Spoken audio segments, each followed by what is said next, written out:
আমার নাম অয়ন্তিকা। স্কুলে বাংলা শিক্ষিকা আমি।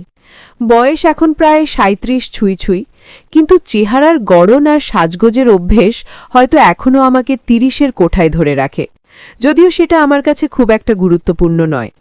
গত ৮ বছর হল আমি একাই থাকি। স্বামীর সঙ্গে বিচ্ছেদের পর এই শহরটাই আমার জগৎ।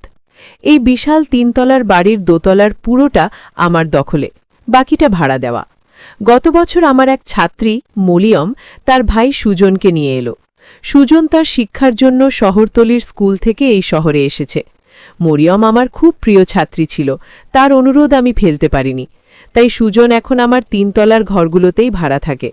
ছেলেটি এই ২১-২২ বছর বয়সেও কেমন শান্ত আর ঘরকুনো, নিজের পড়া আর ঘর সামলানো নিয়ে ব্যস্ত থাকে। প্রায় ১ বছর হতে চলল আমি খুব একটা তাকে দেখিনি। দেখলেও কেবল কেমন আছো বা কিছু লাগবে এর মধ্যেই আমাদের কথাবার্তা সীমাবদ্ধ ছিল। কিন্তু সম্প্রতি গত কয়েক মাস ধরে আমার মনে হচ্ছে সুজন যেন আর শুধু নিছক ভাড়াটিয়া নেই। আমার দিনের শুরুটা হয় ১ কাপ কফি আর খবরের কাগজ দিয়ে। মাঝে মাঝে যখন আমি বারান্দায় বসি, টের পাই সুজন যেন নিচে নামার অজুহাতে সিঁড়ির কাছে দাঁড়িয়ে যায়। ২-১ সেকেন্ডের জন্য থমকে আমার দিকে তাকায়। প্রথমে ভেবেছিলাম হয়তো ভুল বা হয়তো তার কিছু বলার আছে, কিন্তু আজকাল প্রায় প্রতিদিনই যখন আমি লনে গাছের পরিচর্যা করি বা লাইব্রেরি থেকে ফিরে আসি, সুজনের চোখ জোড়া কেমন অস্থির আর অনুসন্ধিৎসু হয়ে ওঠে। তার চাহনিটা শুধু কৌতূহল নয়, সেখানে যেন কেমন একটা অস্বস্তির জন্ম দেওয়া অধিকারবোধ বা আগ্রহ মিশে থাকে। সুজন প্রাপ্তবয়স্ক, এটা আমি জানি। মধুলিকা নিজেই বলেছিল তার বয়স ১৮। তবু এই বয়সটাই ছেলেমেয়েদের মনে অনেক রকম আবেগের জন্ম হয়, যার সবগুলোর রাশ তারা টানতে পারে না। একদিন বিকেলে আমি সবেমাত্র শাড়ি পাল্টিয়ে একটা ডেনিম আর কুর্তি পরেছি, সুজন এসে দরজায় টোকা দিল। ম্যাডাম, কালকের প্রজেক্টটা নিয়ে একটু কথা ছিল, সে বলল। আমি তাকে বসতে বলে ফাইলটা দেখতে লাগলাম।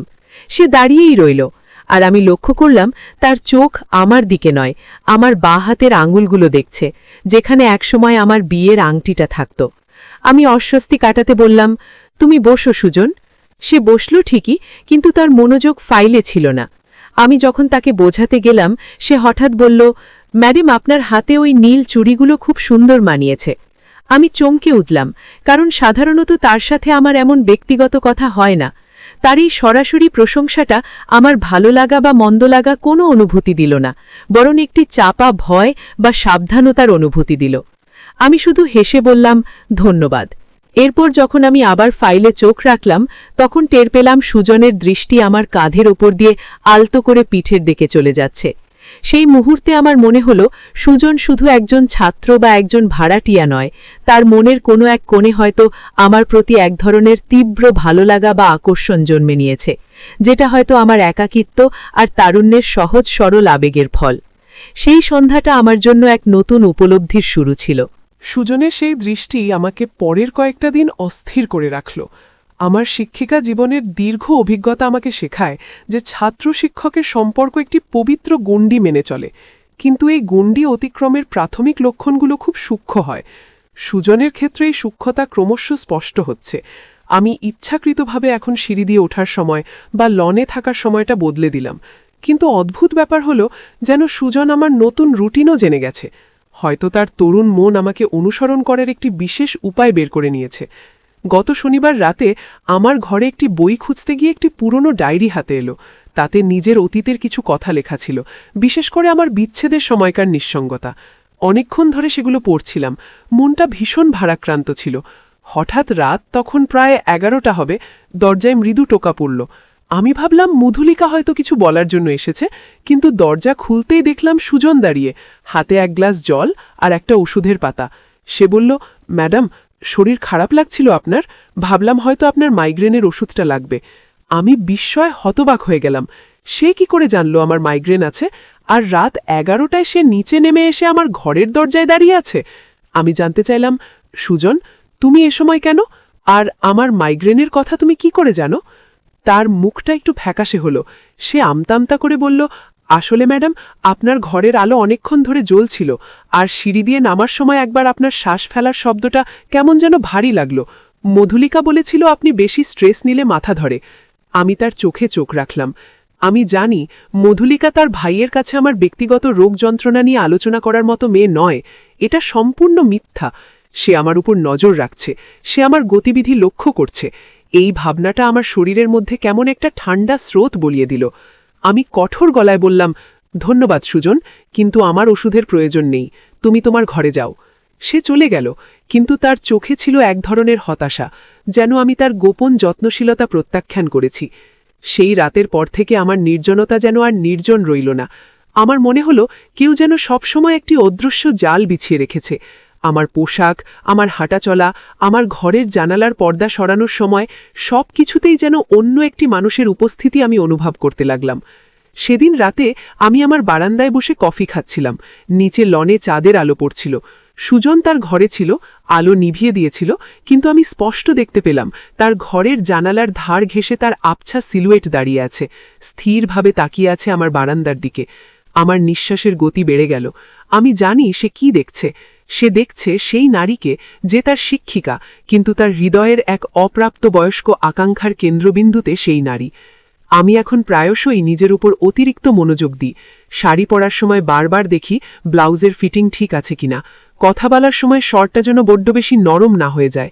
এই যে নিজের প্রতি এই বাড়তি সতর্কতা, এর কারণ সুজন। আমি জানি আমার কোনো ভুল নেই, কিন্তু তবুও একজন যুবকের এমন গভীর অথচ অনাকাঙ্ক্ষিত নজর একজন প্রাপ্তবয়স্ক নারীকেও কেমন যেন কুণ্ঠিত করে তোলে। এটা আমার কাছে এক নতুন অভিজ্ঞতা। এই মানসিক টানাপোড়েন চলতে থাকল প্রায় সপ্তাহখানেক। আমি সুজনকে এড়িয়ে চলতে শুরু করলাম। ক্লাসের বাইরে তার কোনো ফোন কল বা মেসেজের উত্তর দেওয়া বন্ধ করে দিলাম। কিন্তু আমাদের দৈনন্দিন জীবনে একে অপরের থেকে সম্পূর্ণ বিচ্ছিন্ন থাকা সম্ভব ছিল না, কারণ আমরা একই ছাদের নিচে থাকি। একদিন সকালে আমি নিচের রান্নাঘরে কফি তৈরি করছিলাম। আমাদের বাড়ির কাজের মানুষটি ছুটিতে ছিল। সুজন সিঁড়ি বেয়ে নিচে নামছিল, তার হাতে দুটো খালি মগের একটি ট্রে। সে আমাকে দেখতে পেয়ে সোজাসুজি রান্নাঘরে প্রবেশ করল। ম্যাডাম, আমি কি আপনার জন্য কিছু করতে পারি? তার কণ্ঠস্বর ছিল অত্যন্ত মিষ্টি, যেন ভেতরে কোনো খারাপ উদ্দেশ্য নেই। আমি সাবধানে উত্তর দিলাম, না সুজন, ধন্যবাদ, আমি কফি বানাচ্ছি, তোমার লাগবে? সে বলল, যদি অনুমতি দেন আমি আপনার জন্য ব্রেকফাস্টটা তৈরি করে দিই। আমি ভালো প্যানকেক বানাতে পারি। এইবার তার আচরণে আমি স্পষ্টত একটি অন্যরকম উদ্দেশ্য অনুভব করলাম। এটা কেবল সৌজন্য নয়, এটা আমার ব্যক্তিগত পরিসরের ভেতরে প্রবেশ করার একটি অজুহাত। আমি দ্রুত কফিটা কাপে ঢেলে তাকে বললাম, সুজন, আমি ক্লাস শুরু হওয়ার আগে শুধু কফি খাই। তুমি নিজের জন্য কিছু বানিয়ে নাও, আর দয়া করে মনে রেখো এটা আমার ব্যক্তিগত রান্নাঘর। আমি যখন থাকি তখন তুমি সাধারণত নিচে নামো না। আমার এই সরাসরি কথাগুলো তাকে একটু আহত করল। তার মুখটা কেমন যেন কালো হয়ে গেল, কিন্তু তবুও সে সরে গেল না, বরং সে ট্রেটা টেবিলের ওপর রেখে আমার দিকে এক পা এগিয়ে এলো। তার চোখে ছিল এক ধরনের চ্যালেঞ্জ। সে আস্তে করে বলল, ম্যাডাম, আপনি কি আমাকে ভয় পাচ্ছেন? এই প্রশ্নটি অপ্রত্যাশিত ছিল এবং এটি আমার আত্মমর্যাদায় আঘাত করল। আমি সঙ্গে সঙ্গে কাপটা টেবিলে রাখলাম এবং তার দিকে ঘুরে দাঁড়ালাম। ভয়? আমি কঠিন স্বরে বললাম, আমি কেন তোমাকে ভয় পাবো সুজন? আমি শুধু চাই তুমি আমাদের সম্পর্কের সীমাটা জানো। তুমি আমার ছাত্র আর আমার ভাড়াটিয়া, এইটুকুই। সে মাথা নাড়িয়ে মৃদু হাসল। আমি জানি ম্যাডাম, সে বলল, কিন্তু যখন আমি আপনাকে দেখি তখন শুধু একজন শিক্ষিকাকে দেখি না, আমি দেখি একজন একা নারীকে। আর যখন দেখি আপনি গভীর রাতে একা বই পড়েন বা যখন আপনার মাথায় ব্যথা হয়, তখন আমার মনে হয় আমি যদি আপনার কাছাকাছি থাকতে পারতাম। আমার মনে হয় আপনি আমাকে ভুল বুঝছেন। তার এই অকপট স্বীকারোক্তি আমাকে স্তম্ভিত করে দিল। তার কথাগুলোর মধ্যে ছিল এক ধরনের সরলতা, যা অস্বীকার করা কঠিন, কিন্তু সেই সরলতাও আমার জন্য বিপজ্জনক ছিল। একজন যুবকের অপ্রাপ্ত আকাঙ্ক্ষা, সেটা যতই নিষ্পাপ হোক না কেন, তা একজন প্রাপ্তবয়স্ক নারীর জীবনে জটিলতা নিয়ে আসে। আমি নিজেকে সামলে নিলাম। শোনো সুজন, আমি বললাম, তোমার অনুভূতির আমি প্রশংসা করি, কিন্তু আমার জীবন বা আমার একাকিত্ব নিয়ে তোমার ভাবার কোনো দরকার নেই। আর দয়া করে আমার ব্যক্তিগত জীবনে আর প্রবেশ করার চেষ্টা করো না। যদি তুমি আমার বাড়িতে থাকতে চাও তবে তোমাকে অবশ্যই আমার নির্দেশগুলো মানতে হবে। আমি জানি এই কথা বলার পর আমাদের সম্পর্কটা আর স্বাভাবিক থাকবে না। সুজন এবার নীরব হল। তার চোখে সেই হতাশা আবার ফিরে এলো। সে কোনো কথা না বলে রান্নাঘর থেকে বেরিয়ে গেল। তার সঙ্গে ছিল তার নীরব প্রত্যাখ্যানের এক ভারী বাতাস। সেই দিন থেকে সুজন আরও বেশি নীরব হয়ে গেল, কিন্তু তার নীরবতা আমার জন্য আরও বেশি অস্বস্তিকর হল। আমি টের পেলাম সে এখন আর আমার দিকে সরাসরি তাকায় না, কিন্তু তার চোখ সবসময় যেন সুযোগ খোঁজে। তার অনুপস্থিতিও যেন আমার আশেপাশে একটি অদৃশ্য উপস্থিতি তৈরি করে রেখেছে। আমি বুঝতে পারলাম তাকে দূরে ঠেলে দিলেও মানসিক দূরত্ব তৈরি করা আমার জন্য খুব সহজ হবে না। সুজনের নীরবতা আমার বাড়িতে এক ধরনের চাপা উত্তেজনা তৈরি করে রাখল। আমার নিজেরও এখন রাতে একা ঘরে থাকতে অস্বস্তি হয়। মনে হয় যেন কেউ বাইরের ঠান্ডা বারান্দা থেকে আমার দিকে তাকিয়ে আছে। এই ভয়টা পুরোপুরি অমূলক নয়, কারণ আমি জানি সুজন আমাকে লক্ষ্য করছে। একদিন আমি ক্লাসে যাওয়ার জন্য তৈরি হচ্ছিলাম। আলমারি থেকে আমার পছন্দের কালো সিল্কের শাড়িটা বের করলাম। সাধারণত আমার পরিচারিকা সকালের দিকেই লন্ড্রি থেকে কাপড় এনে আমার আলমারিতে ঢুকিয়ে দেয়। আমি শাড়িটা বের করতেই টের পেলাম এর ভাঁজের ভেতরে কিছু একটা আছে। খুব সাবধানে ভাঁজ খুলতে একটা ছোট হাতে লেখা চিঠি পেলাম। কোনো খাম ছিল না, শুধু একটি ভাঁজ করা কাগজ। চিঠিতে সুজনের হাতের লেখা, যা আমি তার অ্যাসাইনমেন্টে প্রায়ই দেখি। আমি দ্রুত চিঠিটা খুলে পড়লাম।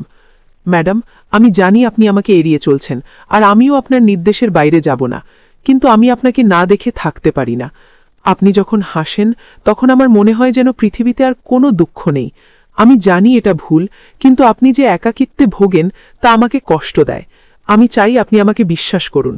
আমি আপনাকে কোনো ক্ষতি করতে চাই না, শুধু আপনার পাশে থাকতে চাই। কেন আপনি এই সহজ সত্যটা মেনে নিচ্ছেন না যে আমার অনুভূতিগুলো খুব সত্যি? যদি আপনি আমাকে না দেখেন তবে আমি কষ্ট পাই। দয়া করে আমার জন্য ভাবুন। আপনার সুজন। চিঠিটা পড়ে আমার হাত কাঁপছিল। সে আমার ঘরে প্রবেশ করেছে। পরিচারিকা ছাড়া আর কেউ আমার শোবার ঘরে ঢোকে না। আমি নিশ্চিত পরিচারিকার অনুপস্থিতির সুযোগ নিয়ে সেই কাজটি করেছে। চিঠিটা আমার কাপড়ের ভাঁজের ভেতরে, অর্থাৎ আমার ব্যক্তিগততম স্থানে সে প্রবেশ করেছে। এটার নিছক ভালো লাগা নয়, এটা সীমা লঙ্ঘন। আমার মাথায় রক্ত উঠে গেল। আমি সেই চিঠিটা হাতে নিয়ে দ্রুত সিঁড়ি বেয়ে সুজনের ঘরে গেলাম। সে তখন পড়ছিল। আমাকে হঠাৎ তার দরজায় দেখে সে চমকে উঠল। তার চোখে মুহূর্তের জন্য একটি ভয়ের ছায়া পড়ল, যা তার অপরাধ স্বীকারের পক্ষে যথেষ্ট ছিল। আমি চিঠিটা তার দিকে ছুড়ে দিলাম। আমার কণ্ঠস্বর ছিল শীতল এবং স্থির। সুজন, তোমার সাহস কি করে হলো আমার ঘরে ঢোকার? এটা আমার ব্যক্তিগত পরিসর। তুমি কি মনে করো আমি তোমার এই মানসিক অত্যাচার সহ্য করব? সে উঠে দাঁড়ালো। তার মুখটা ফ্যাকাশে। ম্যাডাম, আমি শুধু জানাতে চেয়েছিলাম। আমি তাকে থামিয়ে দিলাম। তোমার জানানোর দরকার নেই। তোমার অনুভূতির জন্য আমি দায়ী নই, আর এই বাড়িতে তোমার থাকাটা আমার ওপর তোমার কোনো অধিকার দেয় না। আমি স্পষ্ট বললাম, আমি তোমার বোনের সাথে কথা বলবো। এই বাড়িতে তোমার থাকা আর সম্ভব নয়। আমার কথাগুলো যেন তাকে আঘাত করল। তার মুখের সেই সরলতা হঠাৎ এক ধরনের যন্ত্রণাদায়ক জিদে পরিণত হল।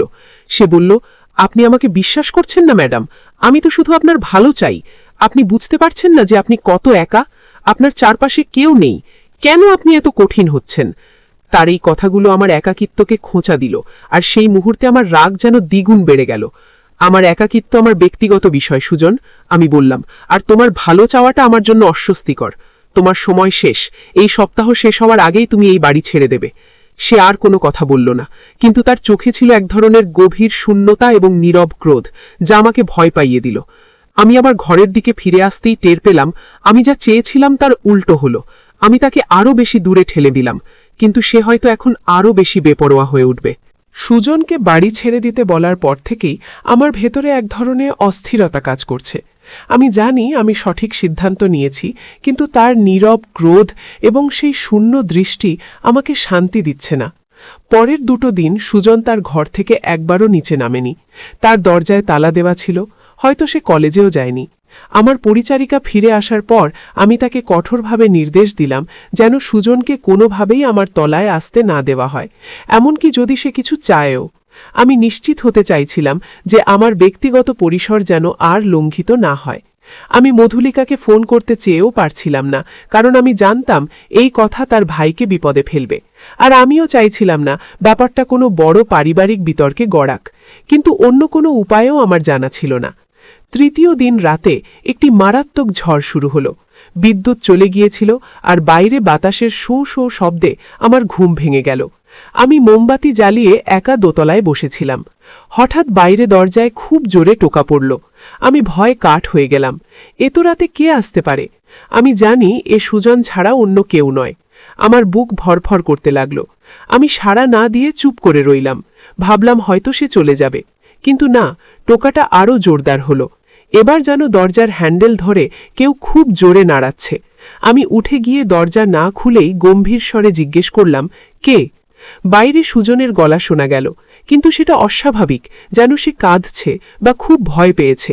সে বলল, ম্যাডাম ম্যাডাম আমার শরীরটা খুব খারাপ লাগছে, আমার শ্বাস নিতে খুব কষ্ট হচ্ছে, ইনহেলারটাও পাচ্ছি না, একটু দরজাটা খুলুন প্লিজ, আমি একা। আমি দ্বিধায় পড়ে গেলাম। এটা কি তার নাটক, নাকি সত্যিই তার সাহায্য দরকার? তার গলা শুনে মনে হচ্ছিল সে মিথ্যা বলছে না, কিন্তু তার আগের সীমালঙ্ঘন আমার মনকে অবিশ্বাস করতে শেখালো। ঝড় তখন তুঙ্গে।